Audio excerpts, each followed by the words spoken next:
7 Ekim'de başlayan İsrail-Gazze savaşında bugün İsrail'i ayakta tutan, İsrail'i Gazze'ye karşı savaşa devama sürükleyen şey İsrail'le dışarıdan destek olması. ABD, Almanya, Fransa, İngiltere ve diğer Batı ve emperyalist güçlerinin durmadan kendilerine lojistik destek sağlamaları, silah, mühimmat temin etmeleri, burada hakikaten İsrail'in can damarlarını kesecek olan şey İsrail'e karşı bir boykot başlatılmasıdır.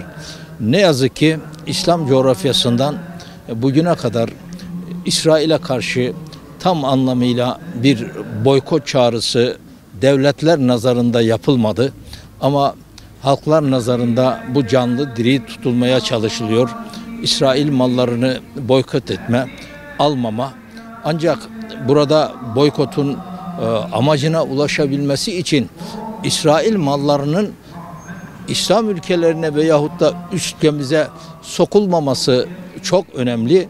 Diğer bir taraftan İsrail'le olan ticari bağların tamamen koparılması, çünkü buradan İsrail'e gidecek, İsrail'in ticaretini canlandıracak her şey kurşun olarak, bomba olarak Gazze'li kardeşlerimizin tepesine yağmaktadır. Bu büyük bir vebali, büyük bir sorumluluğu gerektirmektedir. Biz Müslümanlar olarak, daha doğrusu insan olarak Gazze'de yaşanan katliama, vahşete, soykırıma karşı hiç olmazsa oraya gidemezsek bile buradan hem Gazze'li kardeşlerimize maddi manevi destek sağlamak ve İsrail ile destek olacak her türlü ticari ilişkilerimizi de kesmek çok önemli bir insanlık vazifesi olarak ben bunu görüyorum.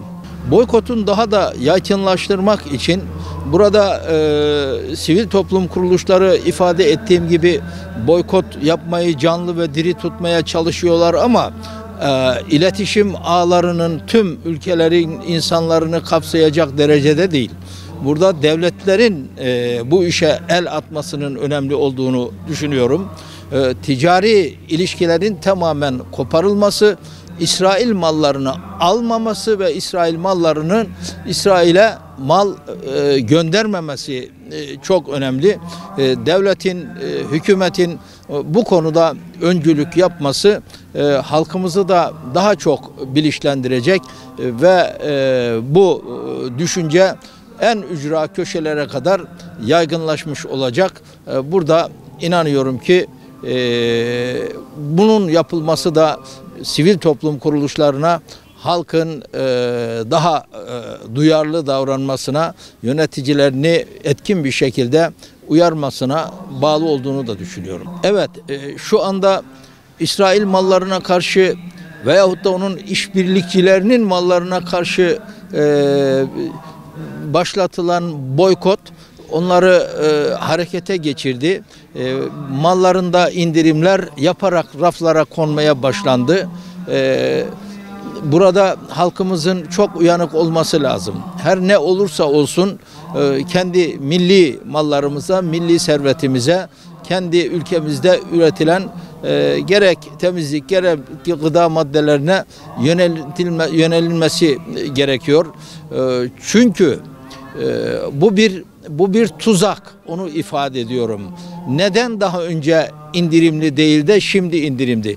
Tehlikeyi sezdiler.